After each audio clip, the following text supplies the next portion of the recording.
All right, this is going to be my top 10 NBA MVP candidates.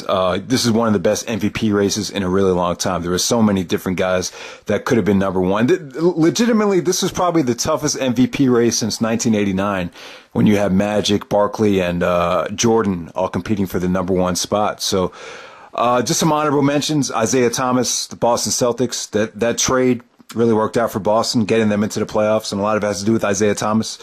John Wall from the Washington Wizards. Kyle Lowry's had some back spasms second half of the season, but, John Wall, Kyle Lowry, Isiah Thomas, that would be my top three honorable mentions before we get to number 10. Number 10, I'm going to go with Jimmy Butler.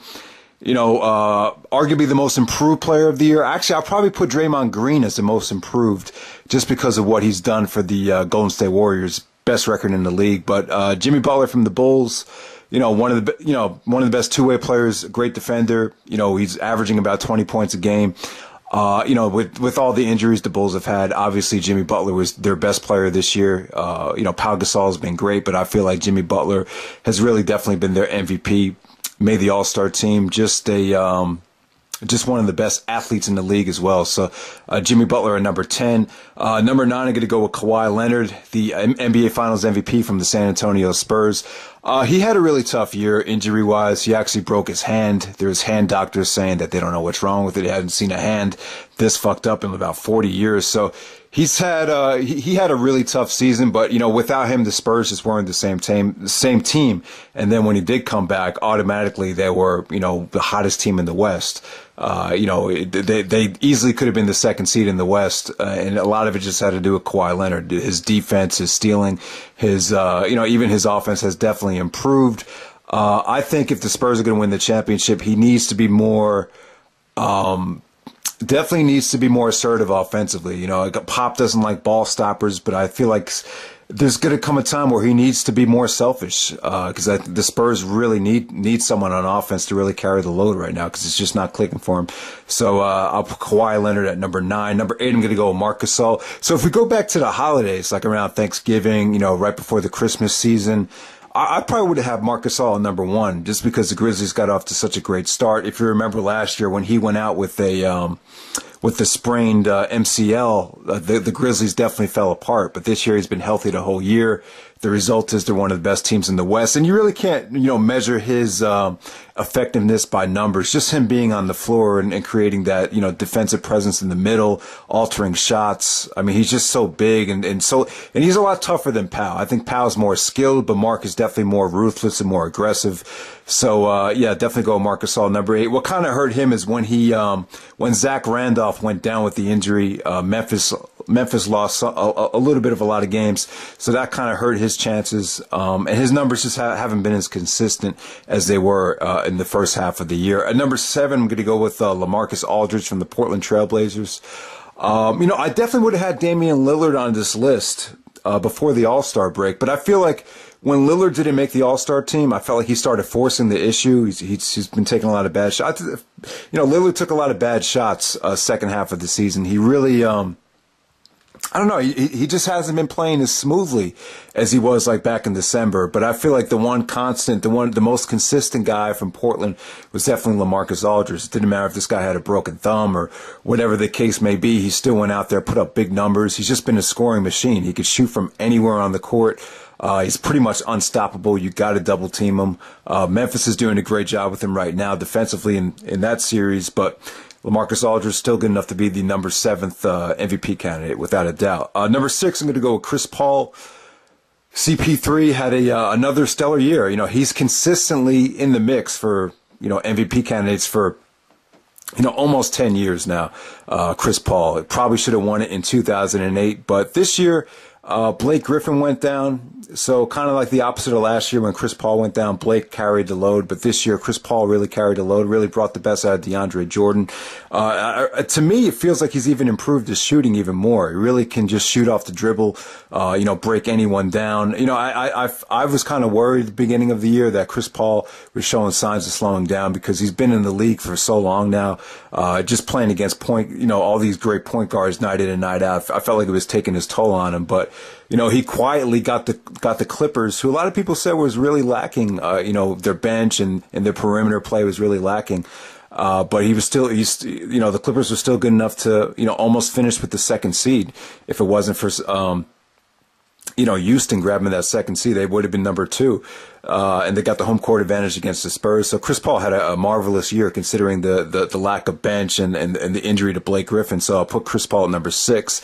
Number 5, LeBron James. The great thing about LeBron is, he could take the Cleveland Cavaliers, one of the worst teams in the league, had to make the playoffs since he left, and brought them back into playoff contention, got them to the second seed, home court advantage right away. So you got to give LeBron credit. What hurt LeBron is he took a lot of time off in the season, took 2 weeks off. The team definitely underachieved, leading up to around the holidays. Up to that point, I felt like they really were lacking. It really had a tough time playing with some of the guys like Varejao and Deion Waiters. It just really took a long time to get going. It wasn't until, when the Cleveland organization made the trade to get Shumpert, Timothy Mozgov, and J.R. Smith that they began to click. So I just feel like a lot of changes needed to be made before, LeBron really started taking off. But, give him credit, though. It's clear that the Miami Heat definitely missed him. Miami doesn't make the playoffs, and then all of a sudden Cleveland is the number 2 seed. So you got to put LeBron at least in the top 5 this year. Most people probably have a number 4, but I put him at number 5. I put Anthony Davis, the unibrow, at number 4 from the New Orleans Pelicans. The thing that really, the reason I put him above LeBron, a lot of it had to do with the last game of the season when they beat the Spurs. They beat the defending champion Spurs to get into the playoffs. That was a huge do-or-die game for Anthony Davis, and I felt like he delivered. I feel like he really stepped up his game big time.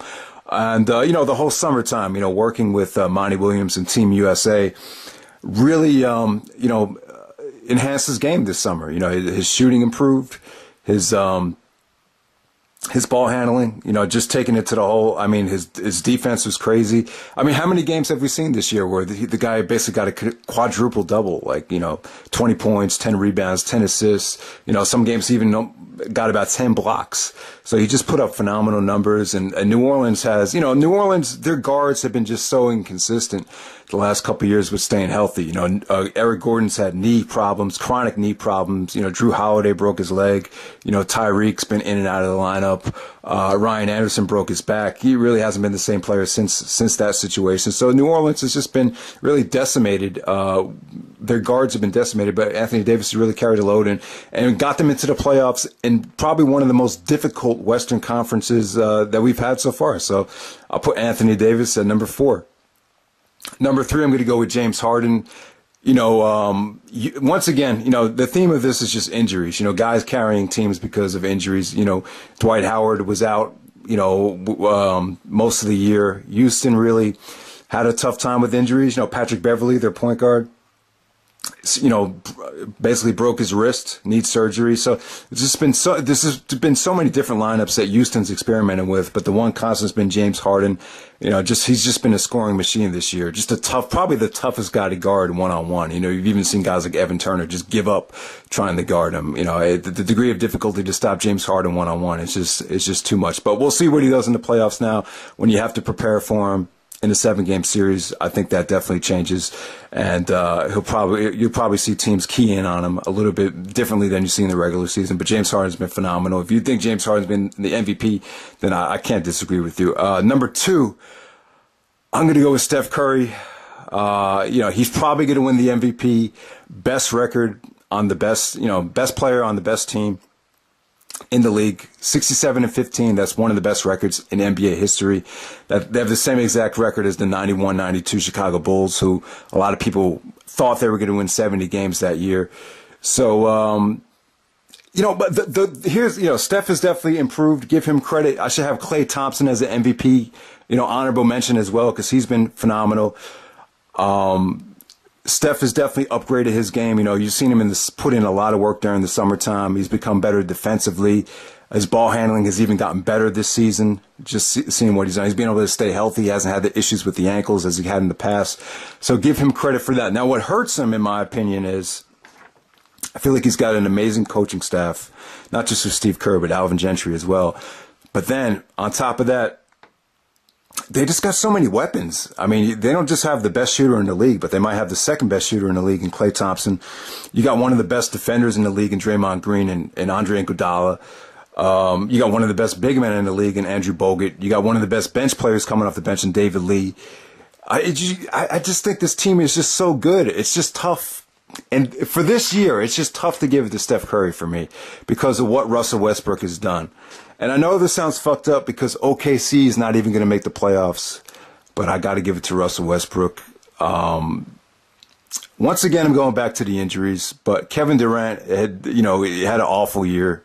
I mean, not all, it's not his fault, but, he basically, he broke he had a Jones fracture, he broke his foot.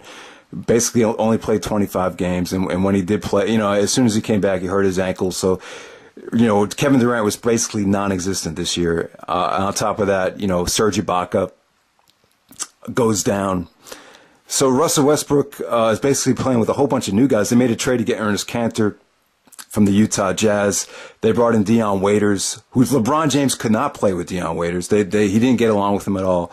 And Russell Westbrook found a way to make these guys that weren't successful on losing teams and made them into, winners. Westbrook actually missed the first month of the season with a broken hand. And a broken hand is really tough to come back from. I broke my hand last year and I had a really tough time coming, even playing, even trying to shoot with it. And it took a long time. But when Westbrook came back against the Knicks in December after missing all of November, it was like he didn't miss a step. Automatically he made the OKC Thunder, playoff contenders. And if Westbrook hadn't come back this year, this team would have been, lucky to even win 20 games. It looks that bad. And on top of that, I don't think the coaching staff is that good. A lot of people were down on Scott Brooks. I don't think he's a very creative coach. I don't really, a lot of it's just Westbrook, just doing his own thing. Now, as far as effort goes, as far as someone putting as much effort, I don't think anyone's ever put as much effort into one season as Westbrook has this season. I really don't. I mean, the guy has worked. I mean, the guy really busted his ass. I mean, it's as simple as that. I wish I could come up with better words to describe how much energy this guy put into this season. I mean, the guy should be, exhausted and burned out right now. But I bet you he'll come back next season and have an even better season. Just the triple doubles he put up. It's been unreal. I don't think anyone's ever posted this many triple doubles in ages in one season. You have to go back to Jordan in '89 to see anything that even closely resembled this. Led the league in scoring. It wasn't all about scoring though. I just feel like he made his teammates better and did pretty much overachieved with what he had. I just don't think he had much. I really don't. When you see how decimated OKC was, especially the injury to Ibaka. If Ibaka doesn't go down, OKC definitely makes the playoffs. It sucks not to have him in the playoffs, but yeah, I mean, I got to go Russell Westbrook as the MVP. I mean, it sounds crazy. Didn't make the playoffs, but for someone that didn't make the playoffs, he pretty much, did more than anybody ever in the history of this game. I mean, it's incredible what he did. So Russell Westbrook.